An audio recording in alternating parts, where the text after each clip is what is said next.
Future of crime-fighting technology, it's creeping in.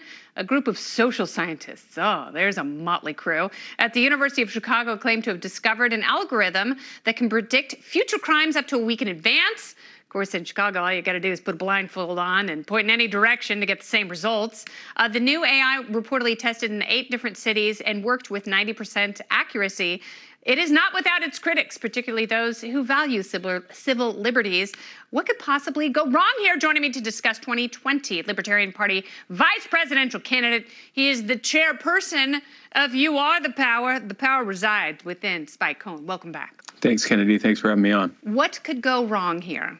Almost everything. I mean, you mentioned Minority Report when you were talking about it earlier. Minority Report was supposed to be a warning, not a documentary. But apparently these social scientists thought that that sounded like a great idea to predict when people could potentially do crime, doing away with such things like due process or even just waiting for someone to commit a crime before punishing them for it. So I think the easier question is what could go right, which is almost nothing. I don't see how this goes right. Yes, because if the idea is that you predict crime before it happens, then you're predicting criminal behavior. And so you're targeting future criminals and you are punishing them before they've committed a crime. With the system that we have, that is incredibly problematic. They actually tried this in Chicago from 2012 to 2019, and it failed spectacularly. Yeah, it was something like only 13% of the people that they were targeting actually were tied to the gang violence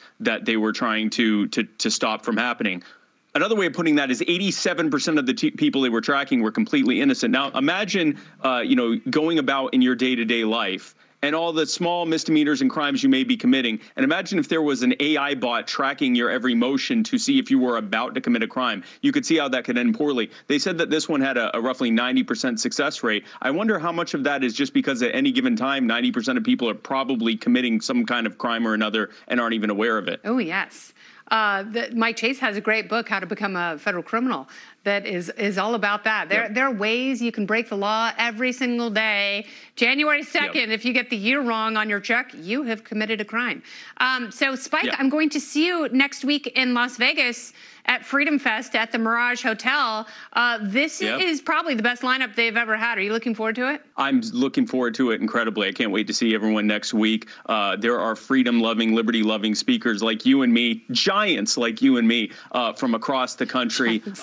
Ben Stein's going to be there, John Cleese, Zuby, Maj Touré, Glenn Greenwald's going to be there. There's just incredible people that are coming from across the country that are going to be there. I can't wait to be a part of it. I will say one last thing on this AI thing. I think that we should point these AI bots at politicians for a few years, see how many crimes we catch them in, and then we can decide if we want to use it on everyone else. But yeah, I'm absolutely looking forward to seeing everyone at Freedom Fest. Yes, and we will have AI technology, and we will be discerning how much freedom is in the room before people even show up. The results. We're checking for pre-freedom. Yeah. There's so much free freedom.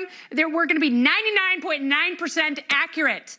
That's how good our liberty technology is. Spike Cohen, I will see you next week. Thank you, my dear. Thank you, Kennedy.